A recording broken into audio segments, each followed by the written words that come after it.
உள்ளங்களுக்கு வணக்கம். இன்று ஒரு கதையுடன் தான் உங்களை சந்திக்க வந்துள்ளேன். ஒரு குரு, அவரிடம் நிறைய மாணவர்கள் கல்வி பயின்று வந்தார்கள். அவருக்கு ஒரு வழக்கம் உண்டு. ஒவ்வொரு வருடமும் சிறந்த மாணவனை தேர்வு செய்து அவனுக்கு பரிசு வழங்குவது வழக்கம். இந்த முறை அவருக்கு அதில் ஒரு சிறு குழப்பம் வந்தது. என்ன குழப்பம் தெரியுமா? 3 மாணவர்கள் சிறந்த மாணவர்களாக செலக்ட் செய்யப்படுகிறார்கள். இவர்களில் யாரை தெரிவு செய்ய வேண்டும் என்ற குழப்பத்தில் இருக்கிறார் குரு. ஒரு நாள் அவருக்கு ஒரு ஐடியா வருது. அந்த 3 மாணவர்களையும் அவருடைய வீட்டிற்கு வருமாறு அழைக்கிறார். அந்த 3 பேரும் அவருடைய வீட்டுக்கு செல்கிறார்கள். அவருடைய வீடு ஒரு ஆற்றங்கரையின் ஓரத்தில் அமைந்துள்ளது. அப்பொழுது அந்த குரு மிகவும் சோகமாக இருக்கிறார். இதை பார்த்த மாணவர்கள் பதறிப்போய் என்னவென்று கேட்கிறார்கள்.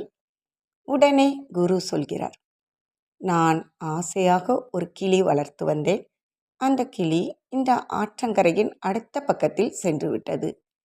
எனக்கு அதை எப்படி மீட்டு எடுப்பது என்று தெரியவில்லை என்று கூறுகிறார். இந்த 3 மாணவர்களும் உடனே தாங்கள் முயற்சி செய்வதாக கூறுகிறார்கள். முயற்சி செய்யவும் தயாராக இருந்த மாணவர்கள் அந்த இடத்துக்கு செல்கிறார்கள். குருவும் அங்கு செல்கிறார். ஆனால் அந்த ஆற்றின் மேல் ஒரு சிறு பாலம்தான் இருக்கிறது. அந்த பாலம் மிகவும் பழுதடைந்த நிலையில்தான் இருக்கிறது. இப்போது முதல் மாணவன் முயற்சி பண்ணுகிறான். அந்த பாலத்தின் மேல் ஏறி நடந்து சென்று விடலாம் என்று ட்ரை பண்ணுறான். ஆனால் பாதி தூரம் கூட கடக்க முடியலை. அவன் கீழே விழுந்துடுறான். 2வது மாணவனும் அதே மாதிரி முயற்சியை தொடர்கிறான். அவனும் கீழே விழுந்து ரிட்டன் வந்துடுறான். 3வது மாணவனும் அந்த பாலத்தை கடக்க முயற்சி செய்து தோற்று பின்வாங்கி விடுகிறான்.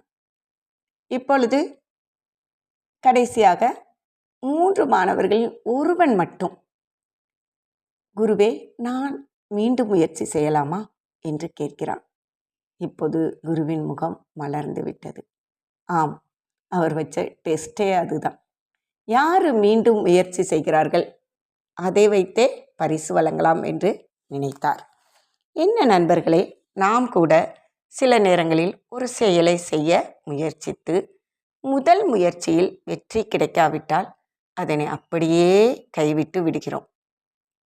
ஆனால் மிகப்பெரிய வெற்றியாளர் எல்லாம் முதல் முயற்சியிலேயே வெற்றி பெற்றவர்கள் அல்ல.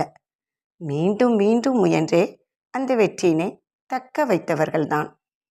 ஸோ மீண்டும் மீண்டும் முயற்சி செய்வோம். வெற்றி நம் கைவசமே. வாழ்க்கை நிற்கட்டும். நன்றி. மீண்டும் சந்திப்போம்.